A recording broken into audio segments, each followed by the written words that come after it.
Hi friends, ఈ వీడియోలో మీకు ఒక ఆసక్తికరమైన అంశాన్ని చూపాలి, ఒక ఆసక్తికరమైన అనుభవాన్ని చెప్పాలి, అంతకంటే ఆసక్తికరమైన విశ్లేషణ చేయాలి. ఇదేంటి సార్ ఉపోద్ఘాతం అని అంటున్నారేమో. సో ట్రోల్స్ గురించి నేను గతంలో కూడా మాట్లాడాను. వాళ్ళు రావణాసుర వరప్రసాదితులు, ఏమి అనకండి అని కూడా గతంలో అన్నాను.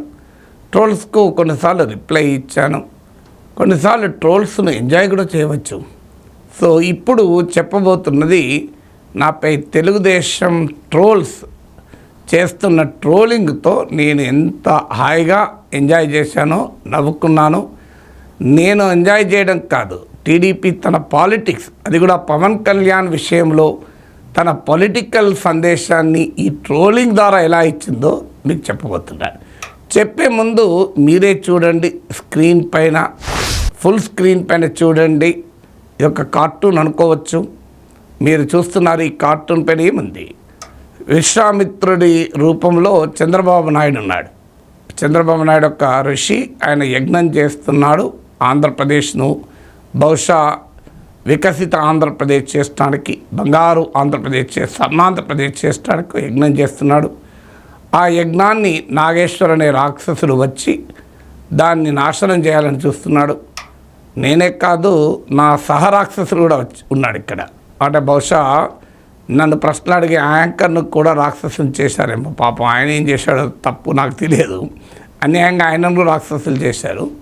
పోనీ ఈ రాక్షసులతో చాలా కాలం ఉండడం వల్ల ఆయన కూడా రాక్షసు అయ్యాడేమో, నాకు తెలియదు. ఇక నాలాంటి రాక్షసుల్ని అంతం చేయడానికి ఈ లోకేష్ వస్తున్నాడు, బాణాలు పట్టుకొని. పవన్ కళ్యాణ్ కూడా వస్తున్నాడు. సో ఇది మీరు చూస్తున్నటువంటి ఫుల్ స్క్రీన్పై చూస్తున్నటువంటి కార్టూన్.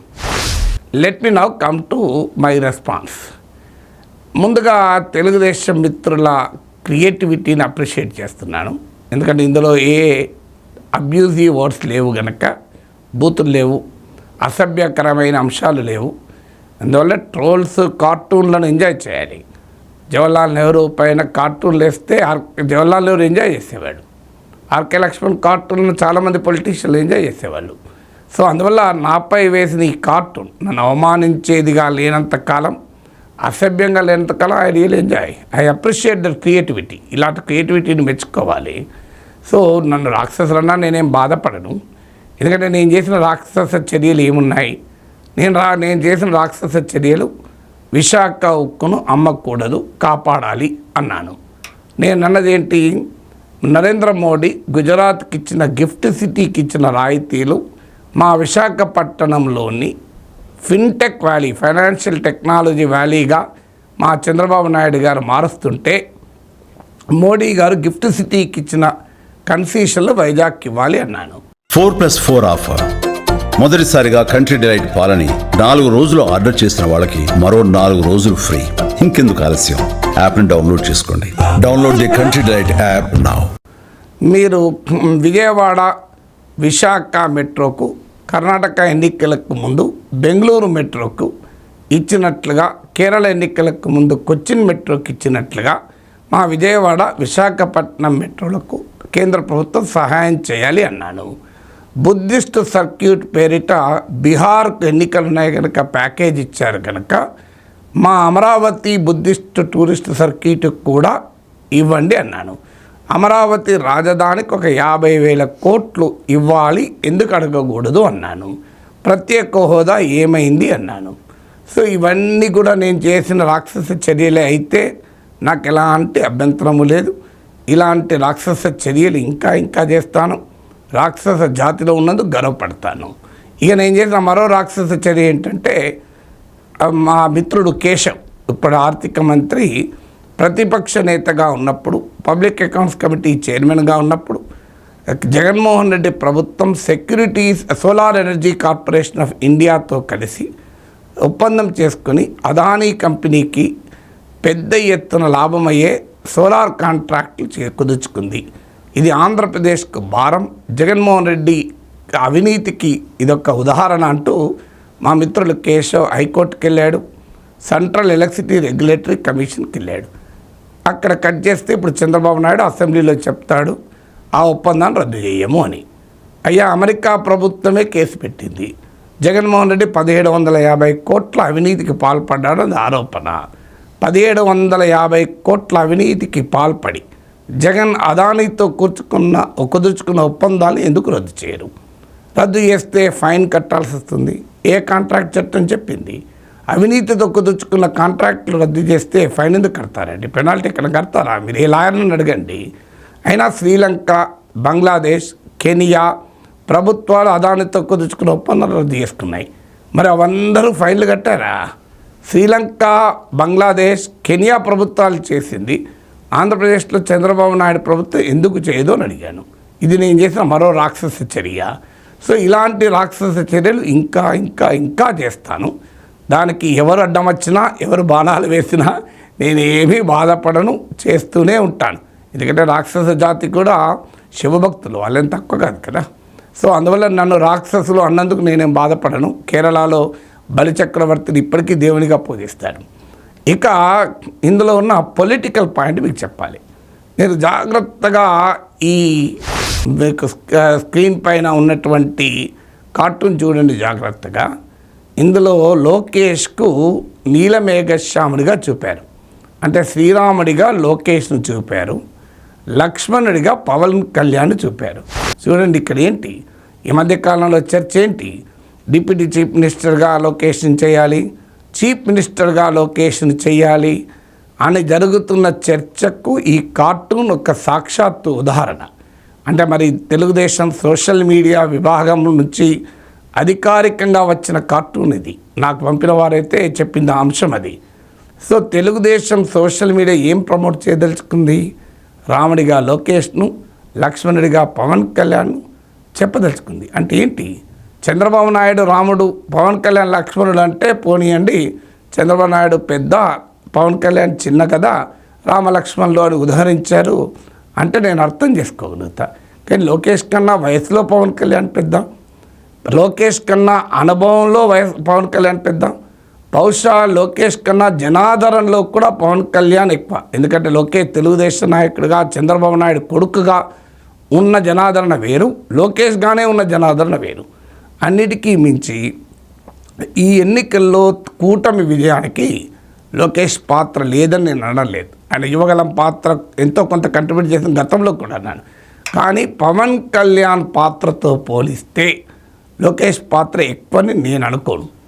ఇక రాజమండ్రి సెంట్రల్ జైల్లో చంద్రబాబు నాయుడిని చూసి వచ్చాక పవన్ కళ్యాణ్ పొత్తును ప్రకటించిన రోజు సెంట్రల్లో మధ్యలో ఎవరున్నారు? మీరు ఒక్కసారి ఆ ఫోటో గుర్తు తెచ్చుకోండి. పవన్ కళ్యాణ్ మధ్యలో ఉన్నారు, ఒకవైపు బాలకృష్ణ, మరోవైపు లోకేష్ ఉన్నారు. అంటే అప్పుడు ఏమయ్యాడు పవన్ కళ్యాణ్? అప్పుడు చాలా ముఖ్యమయ్యాడు, అప్పుడు చాలా కీలకమైన వ్యక్తి వెళ్ళాడు. మరి చంద్రబాబు నాయుడు నందమూరి బాలకృష్ణ షోలో మా లోకేష్ గేమ్ చేంజర్ అనలేదే, పవన్ కళ్యాణ్ గేమ్ చేంజర్ అన్నాడు. కానీ ముఖ్యమంత్రిగా చంద్రబాబు నాయుడు ఉన్నాడు, ఉప ముఖ్యమంత్రిగా పవన్ కళ్యాణ్ ఉన్నాడు. లోకేష్ కేవలం ఒక మంత్రి మాత్రమే. మంత్రి ఉప ముఖ్యమంత్రి కన్నా హయ్యర్ ప్రోటోకాల్ ఉంటుందా? అంటే గవర్నమెంట్లో చంద్రబాబు నాయుడు తర్వాత ప్రోటోకాల్ పవన్ కళ్యాణ్కే. కానీ తెలుగుదేశం శ్రేణులు సర్క్యులేట్ చేస్తున్న ఈ ట్రోల్ కార్టూన్లో మాత్రం లోకేష్కు హయ్యర్ ప్రోటోకాల్ ఇచ్చి పవన్ కళ్యాణ్ తగ్గించే పాత్ర చేశారు. నన్ను రాక్షసుడు అంటే అనండి, నాకు అభ్యంతరం లేదు. మీ విజయానికి కారణమై పవన్ కళ్యాణ్ భాషలో చెప్పాలంటే 4 దశాబ్దాల తెలుగుదేశాన్ని నిలబెట్టినందుకు పవన్ కళ్యాణ్కి మీరు ఇచ్చే గౌరవం మీద పవన్ కళ్యాణ్ లోకేష్ కన్నా తక్కువనా? ఇది పవన్ కళ్యాణ్ అవమానించడం కాదా? ఇది జనసేనను తృణీకరించడం కాదా? ఒక్కసారి తెలుగుదేశం మిత్రులు చెప్పాలి. దీనికి జనసైనికులు ఎలా రియాక్ట్ అవుతారో చూడాలి. నన్ను అన్నది పక్కా పెట్టండి. నేను ఎలాగో మళ్ళీ ఈ వీడియో చేసినందుకు నన్ను ఇంకా బ్రహ్మరాక్షసుడు అంటారు అనండి, ఇబ్బందులు ఏమీ లేదు. నాకు నరేంద్ర మోడీ స్ఫూర్తిదాత. నరేంద్ర మోడీ ఏమన్నాడు? ఏ గాలియా దేతే రైతే హై మేరా పేట్ మే జాకే ఏ గాలియా న్యూట్రిషన్ బంతే హై అన్నాడు. అంటే వీళ్ళు నన్ను తిడుతూనే ఉంటారు, ఈ తిట్లు నా కడుపులోకి వెళ్ళి నాకు పౌష్టికాహారంగా మారుతుంది అంటాడు. అది స్ఫూర్తి అంటే, అది నాయకుడి స్ఫూర్తి అంటే. అందువల్ల నరేంద్ర మోడీ నుంచి నేను ఆ స్ఫూర్తిని నేర్చుకున్నాను. నన్ను ఇట్లాంటి కార్టూన్లు, ఇలాంటి పిచ్చి పిచ్చి బూతులు మాట్లాడినప్పుడు నేను ఎక్కడా వనకలేదు, బెనకలేదు, తొనకలేదు. ఎట్టి పరిస్థితుల్లో నా పని నేను చేసుకుంటూనే వెళ్తాను. జగన్ తప్పు ఉన్నప్పుడు జగన్ తప్పు అన్నాను, తెలుగుదేశం రైట్ ఉంటే రైట్ అన్నాను, జనసేన రైట్ ఉంటే రైట్ అన్నాను, జనసేన తప్పు ఉంటే తప్పు అన్నాను. సో మీరు నా వీడియోలో మీరు రెగ్యులర్గా చూస్తే ఏది రైటో అది రైట్ అంటాను, ఏది రాంగో అది రాంగ్ అంటాను. కానీ రాంగ్ ప్రతిసారి నేను ఒక పార్టీని కొమ్ము కాయడం, ఓ పార్టీకి ఊడిగం చేయడం నా తరం కాదు. వాస్తవాలు చెప్పడం నాకు అలవాటు. అందువల్ల వాస్తవాలు చెప్పిన వాడే రాక్షసుడైతే నేను దానికి అభ్యంతరం ఏమీ లేదు. నేను రాక్షసునైనా నాకు అభ్యంతరం లేదు. కానీ దయచేసి మీ విజయానికి కారణమై తెలుగుదేశం పార్టీకి ఒక క్రైసిస్ సమయంలో మద్దతు ఇచ్చి చంద్రబాబు నాయుడు భాషలోనే గేమ్ చేంజర్గా ఉండి ఎన్నికల్లో జగన్మోహన్ రెడ్డి ఓటమికి ప్రధాన కారకుల్లో ముఖ్యుడైన పవన్ కళ్యాణ్ తగ్గించకండి. మీ లోకేష్ని పెంచుకోండి, నాకు అభ్యంతరం లేదు. ఎందుకంటే ఆయన చంద్రబాబు నాయుడు కొడుకు, అవునన్నా కాదన్నా తెలుగుదేశానికి భవిష్యత్ నాయకుడు, వారసత్వ రాజకీయాల్లో.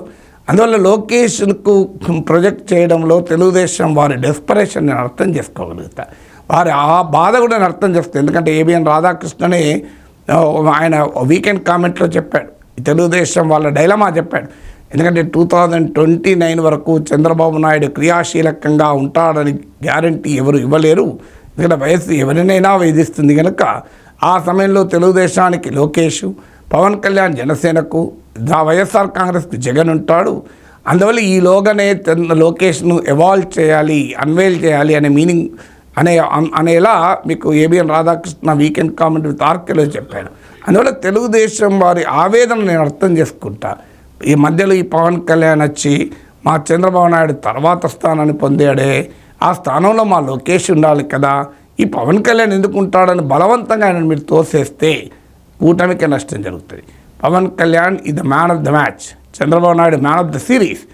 ఇందులో మీరు నీలమేఘశ్యాముడిగా లోకేష్ని చూపి ఆ రామునికి సేవలు అందించే వ్యక్తిగా, అంటే ఆ లోకేష్కు సేవలు అందించే వ్యక్తిగా పవన్ కళ్యాణ్ చూపితే అది న్యాయం కాదు, చరిత్ర అంగీకరించదు.